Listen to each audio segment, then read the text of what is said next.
안녕하세요. 한번 다녀오고 현재 이혼녀로 살아가고 있는 여자입니다. 저의 파란만장하고 기막힌 결혼과 이혼 이야기 해보고 싶어 이렇게 제 이야기를 쓰게 되었습니다. 사실 그 짐승 같은 인간 욕 좀 들어먹게 하고 싶어서 사연을 쓰는 것이기도 해요. 그래야 기억들을 되살리는 보람이 좀 있을 테니까요. 저와 남편은 대학 시절 때부터 연애했고 졸업 후 둘 다 바로 취직해 뼈 빠지게 일하고 최대한 빨리 돈을 모았어요. 연애 때 결혼하기로 말해둔 상태였기 때문이죠.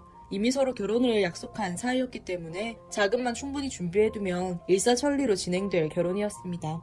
둘 다 양가 부모님들께 손 안 버리려고 열심히 일했네요. 제 남편은 학창시절부터 모난 구석이라고는 하나도 없는 모범생이었어요. 교수님들 사랑도 많이 받았고 성적도 과제 제출도 모두 훌륭했죠. 예의도 바르고 MT나 축제 때 술자리를 가질 때도 흐트러진 모습을 하나도 보여주지 않았어요. 친구들이나 교수님들도 제게 이렇게 좋은 남자 찾기 드물다며 부럽다고 연신 얘기했습니다. 그런 남편을 저는 너무 사랑했고 이 사람과 반드시 결혼해야겠다고 연애 때부터 생각했었어요. 그래서 군대 가 있을 때도 편지에 소포에 면회에 하나하나 다 요란스럽게 챙기면서 둘의 관계를 더욱 끈끈하게 다지기 위해 노력했죠. 졸업하고 나서 제가 먼저 취직을 했어요. 남편의 면접 결과가 나오기 며칠 전 제가 지원한 기업에 합격했다는 연락을 받았어요. 그러나 저는 남편의 면접 결과가 나올 때까지 말을 하지 않았어요. 당연히 남편도 붙을 거라고 생각했지만 혹시나 하는 마음에요. 괜히 제가 붙었다고 했는데 남편이 떨어지면 자존심이 상해 저를 멀리할까 걱정되었거든요. 다행히 남편도 제 예상대로 합격이었어요. 남편이 합격하고 며칠 후에 저도 뒤늦게 결과를 받은 척하고 나도 합격했다고 알려줬어요. 남편도 무척 기뻐했고 이제 열심히 일해서 우리 결혼만 하면 되겠네 하고 좋아해 주었죠. 둘 다 대학 졸업하자마자 바로 취직도 잘 돼서 너무너무 좋았고 저희 둘은 그렇게 취직해서 열심히 돈을 모았어요. 그리고 저금한 지 1년이 조금 넘어서 결혼 준비를 시작했습니다. 30 전에 결혼을 하고 싶었는데 정말로 30 전에 결혼을 하게 되었고 그 상대가 제가 정말 사랑하는 남자라는 사실이 마냥 기뻤어요. 남편은 저희 부모님께도 정말 살갑게 친아들은 아니지만 아들처럼 편하게 모셨고 부모님도 아들 생겼다고 우리 딸이 남자 잘 데려왔다고 너무 좋아해 주셨죠. 시부모님들도 남편처럼 너무 좋은 분들이셨고 시부모님 노릇하신다고 이리저리 간섭하고 잔소리 하시는 것도 없었어요. 오히려 저를 늘 배려해 주시고 며느리 귀한 줄 알아야 복 받는다며 절 아끼고 사랑해 주셨죠. 저는 그렇게 행복함에 푹 빠져서 힘든 줄 모르고 결혼 준비를 마쳤고 행복하게 남편과 결혼식을 올렸어요. 결혼하고 나서 회사 근처에 신혼집을 얻었고 알콩달콩 재밌는 살림을 시작했습니다. 남들은 결혼하면 변한다고 푸념하는데 제 남편은 그런 거 하나 없이 늘 연애 때처럼 절 사랑해주고 아껴줬어요. 저녁을 같이 먹고 드라마도 같이 보고 휴일에는 빈둥거리거나 둘이 손잡고 놀러가고 정말 행복한 결혼생활이었습니다. 그러나 저의 이 행복하고 완벽한 결혼생활은 오래가지 못했어요. 그날 이후부터요. 그날은 제가 회사를 가지 않고 집에서 쉬는 날이었습니다.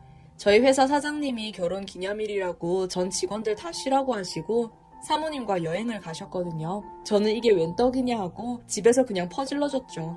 늦잠 자고 일어나서 간단하게 과일 먹고 커피 한잔 하면서 드라마 보며 여유 부리는데 초인종이 울렸어요. 인터폰을 보니 한 여자가 서 있었죠. 저와 비슷한 또래로 보이는 젊은 여자였는데 옷은 인터폰으로 보기에도 꽤 좋은 옷을 입고 있었어요. 잡지에서 여러 번 본 것 같은 명품 로고가 박힌 가방도 들고 있었죠. 저는 문을 열었고 그 여자는 저를 똑바로 보며 지훈씨 부인 되시죠? 하더군요. 저는 네 맞는데 누구시죠? 무슨 일이세요? 하고 물었어요. 그 여자는 잠시 얘기 좀 해요 하더니 무작정 집 안으로 비집고 들어왔어요. 저는 어리둥절하고 불쾌해서 표정을 일그리며 거실로 들어와 소파에 앉았습니다. 제가 앉으니 그 여자는 맞은편에 앉더군요. 저는 무슨 일이신데 남의 집에 그것도 처음 보는 사람 집에 오셔서 이러시죠? 하고 물었어요. 그러자 그 여자가 피식 웃으면서 이 집에 사는 사람이 그쪽 하나는 아니잖아요. 그쪽이야 처음 보지. 난 이 집 사는 사람하고 아는 사이거든요. 하고 말했어요. 저는 이 집 사는 사람이요? 혹시 제 남편을 말씀하시는 건가요?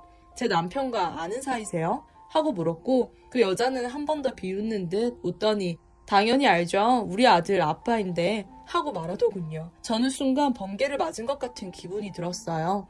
이 여자가 지금 무슨 헛소리를 하는 거야 하는 생각이 들어 그 여자를 쳐다보았죠. 그 여자는 남편이 말 안 해줬어요? 하기사 당당하게 말을 했을 리가 없지. 그래도 이혼했다고 거짓말이라도 해놓지. 이러면 좋을 게 하나도 없는데 멍청이같이. 하면서 피식거렸어요. 저는 부들거리는 손을 꼭 쥐고 그 여자를 보면서 도대체 지금 처음 보는 사람 집에 와서 무슨 소리를 하시는 거예요? 하고 소리쳤어요. 제 얼굴에 드러나는 분노를 보았는지 그 여자는 제 눈을 똑바로 보고 말을 이어나갔어요. 잘 알아듣도록 똑바로 다시 말해줄게요. 나는 당신 남편 아들의 엄마예요. 내 아들의 아빠가 당신 남편이라고요. 라고 한자 한자 또박또박 말하는데 온몸에 소름이 돋았어요. 지금 이게 무슨 상황인가 싶어 말도 안 나오는 와중에 그 여자가 핸드폰을 꺼내 사진들을 한 장 한 장 넘기며 보여주었어요. 초등학생으로 보이는 어린 남자아이 사진들이었죠. 그리고 마지막 사진은 그 남자아이와 한 남자가 같이 있는 사진이었는데 그 남자는 바로 제가 사랑하는 남편이었습니다. 모르는 사람이 보면 정말 아들바보라고 할 수밖에 없는 그 사진들. 놀이공원, 박물관, 공원 등에서 다정하게 찍은 그 사진들을 보며 사진 속 인물이 내 남편이 아니라고 믿고 싶었어요. 그러나 사진 속 남자는 누가 봐도 제 남편의 얼굴이었습니다. 저도 모르는 사이에 눈물이 흘러내렸고 그 여자는 제 눈치를 보더군요. 그건 옛날에 찍은 사진들이에요. 요즘은 애랑 밖으로 안 나다녀요. 그 여자가 말했지만 제 귀에는 하나도 들어오지 않았어요. 한참을 사진에서 눈을 떼지 못하다가 고개를 들고 그 여자를 보았습니다. 이게 무슨 상황인지 나한테 하나하나 전부 처음부터 자세하게 설명해요. 나한테 폭탄 던졌으면 책임지라고요. 제 목소리가 상당히 돋기 서려 있었던 모양이에요. 그 여자 표정이 살짝 쭈그러들 듯 움찔하더니 이내 차분한 척 고개를 살짝 들고 입을 열었습니다. 처음부터 말하라니까 처음부터 말하죠. 나는 애 아빠 고등학교 시절 사귀던 사람이에요. 뭐 첫사랑 같은 그런 사이요. 한 2년쯤 넘게 사귀었어요. 저는 하나도 놓치지 않으려 귀를 날카롭게 세우고 들었어요. 고3 되고 수능 끝나고 나서 우리도 이제 어른이다 싶어서 좀 놀아보자 한 거죠. 근데 그러다 실수한 거고 애가 생겼어요. 사진 속 그 애요, 우리 아들.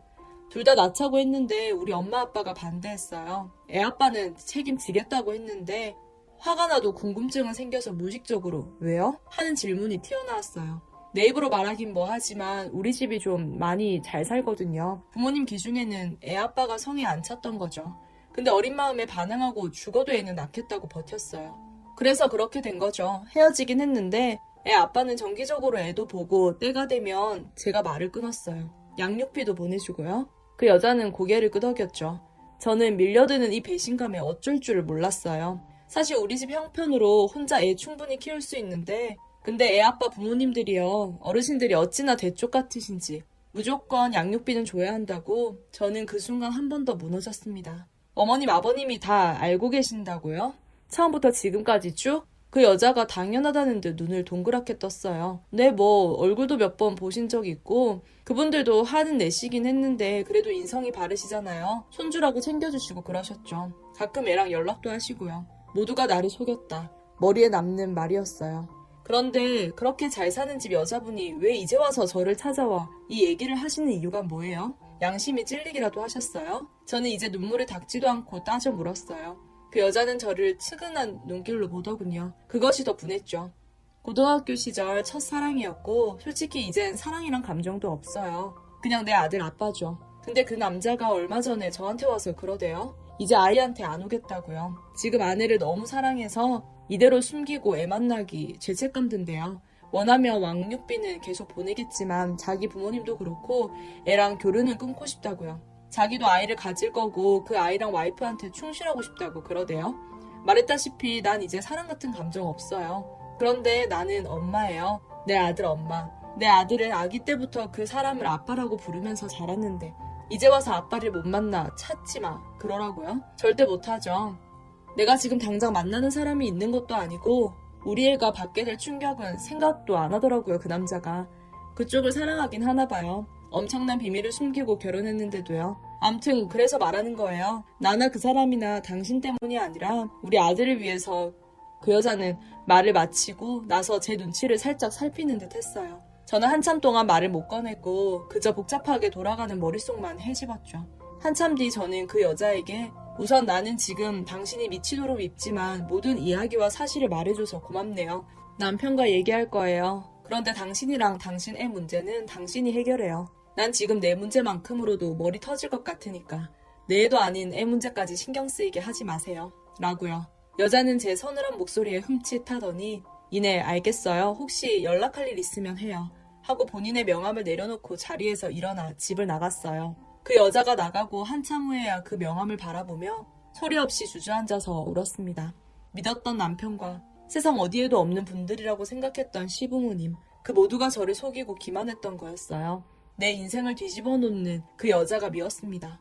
그와 동시에 고맙기도 했어요. 이제라도 모든 사실을 다 알고 내가 더 이상 바보가 되지 않아도 되는 거니까요. 한참을 울다가 명함을 챙겨 서랍 속에 넣었습니다.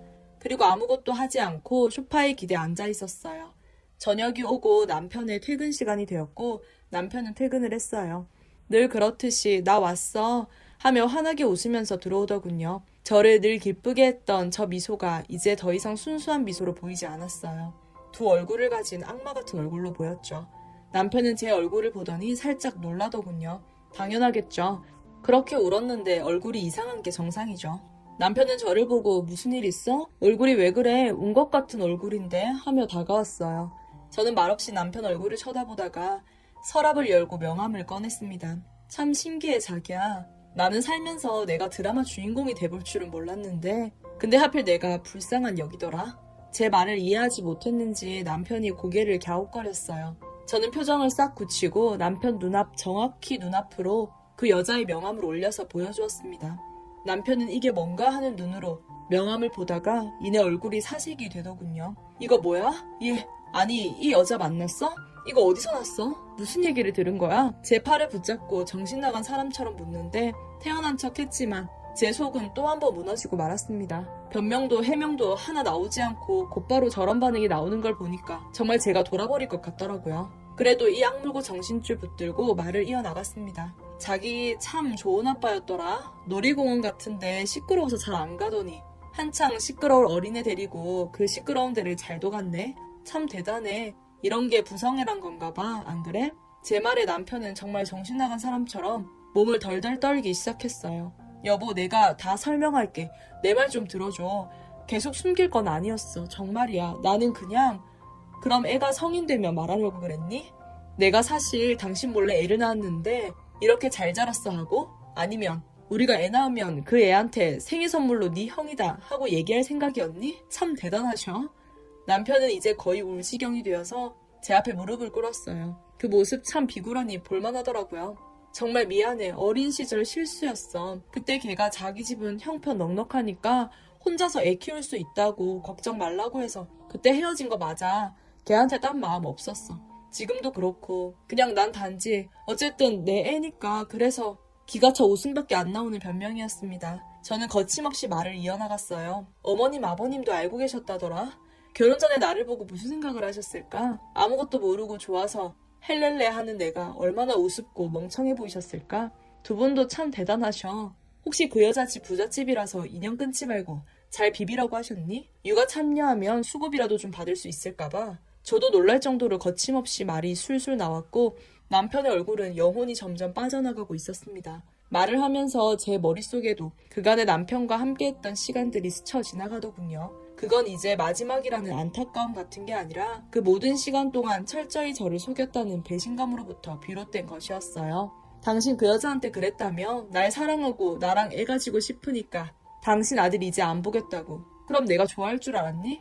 딱 그렇게 끊어내고 나한테 사실 애 있었는데 이제 다 정리하고 왔어. 이런 생각이었어? 웃기지 마. 당신 유전자 가진 애를 낳을 생각하니까 소름 끼친다. 망상 집어치우고 이혼 준비나 해.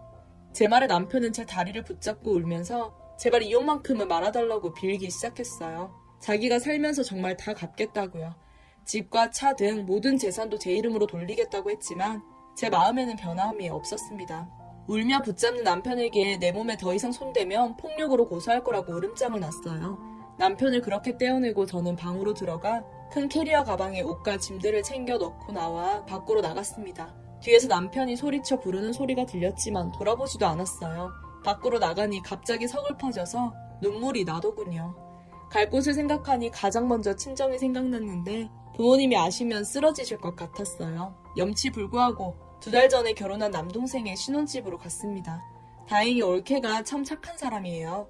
제 이야기를 듣고 자기가 더 화내면서 안아주고 위로해주고 밥을 차려주더군요. 남동생은 머리 끝까지 화가 나서 매형이고 뭐고 당장 잡아 족치겠다는 걸 폭력죄로 결혼 2달 만에 경찰서 가고 싶냐고 해서 말렸습니다. 운 좋게도 올케의 친구가 로펌에서 일하는 변호사였어요. 그 친구와 연결이 되어 실력 좋다는 변호사님을 만나 이혼을 진행하게 되었죠. 아실 건 아셔야 해서 친정 부모님께도 눈 질끈 감고 알렸는데 엄마는 예상대로 거의 혼이 나가시고 아빠는 사기당해도 이런 사기가 없다며 길길이 날뛰시더군요.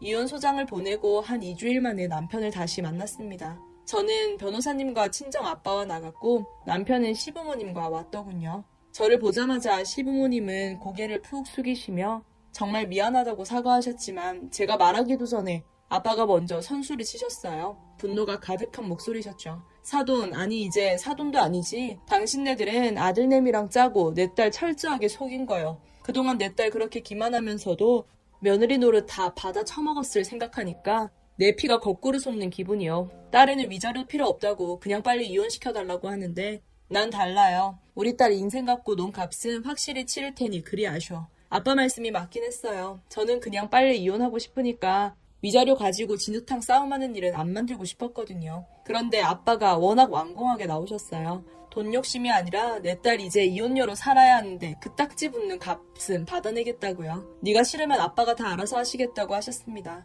위자료 얘기가 나오자 시부모님, 특히 어머님의 태도가 갑자기 변하더군요. 아니 무슨 사람을 죽인 것도 아니고 지금 돈 뜯어낼 기회 잡았다 이거예요? 사돈도 고상한 채 하시더니 결국 돈독 오른 양반이셨네 하며 열을 내셨죠. 저는 그 말에 갑자기 머리가 확 열리는 것 같았습니다. 아빠에게 그런 태도로 나와서 그랬나 봐요. 어머님이 왜 지금까지 속이셨는지 알겠네요. 그 사생아에 엄마가 부잣집이라죠. 그래서 인연을 어떻게든 이어가려고 그러신 거 맞네요. 제 생각대로 돈독 오른 사람은 어머님 같으니까 제 아빠한테 그런 말 하지 마시고 그냥 이혼이나 진행하시죠. 제 말에 남편은 사색이 되어 어머님을 다그쳤어요. 엄마 왜 그래? 제발 입 좀 다물고 가만히 있어. 하길래 저는 아니야 하고 싶은 말씀 다 하시라 그래. 이제 조금 있으면 평생 안 볼 사이인데 뭐 여기서 당신이나 어머님이 어떻게 하든 우리 이혼하고 평생 얼굴 볼 일 없다는 사실은 안 변해. 저는 이 말을 끝으로 입을 닫았고 나머지는 변호사님과 아빠가 이끄셨습니다. 대화 내내 남편은 절 보며 빌고 또 빌었지만 저 남편을 쳐다봐 주지도 않았어요. 제가 그러니 남편이 뭘 어떻게 말하고 하든 이혼은 진행되었고 위자료 가지고 흥분해서 난리치는 어머님의 태도에도 불구하고 꽤 넉넉한 금액이 거론되어 판결 날짜를 잡게 되었습니다. 집에 와서 아빠께 죄송해요 하니 말없이 안아주시더군요. 그렇게 이혼은 잘 끝냈고 이혼 완료하고 며칠 후에 그 여자에게서 전화가 왔습니다. 애아빠랑 얘기는 잘 끝냈어요. 애아빠는 우리 애는 계속 볼 거고요. 하더군요. 제게 소식 전해주실 필요 없는데요. 이미 남남인 사람이라 대답했더니 아 그러시구나 죄송해요. 그리고 저도 마음 마냥 편하진 않았어요. 미안해요. 하고 끊었어요. 뭐 그렇게 빌고 울고 짤고 하더니 이혼하고 나서 체념한 건지 다 잊은 건지 연락은 없었습니다. 상관은 없지만요. 이제 저도 새 출발을 하던지 내 인생 살아야죠. 사실 이젠 남자? 아니 그 어떤 사람도 쉽게 믿을 수는 없을 것 같아요. 인간이 얼마나 무서울 수 있는지 절절히 깨달아버린 일이었네요. 이야기 들어주셔서 감사합니다.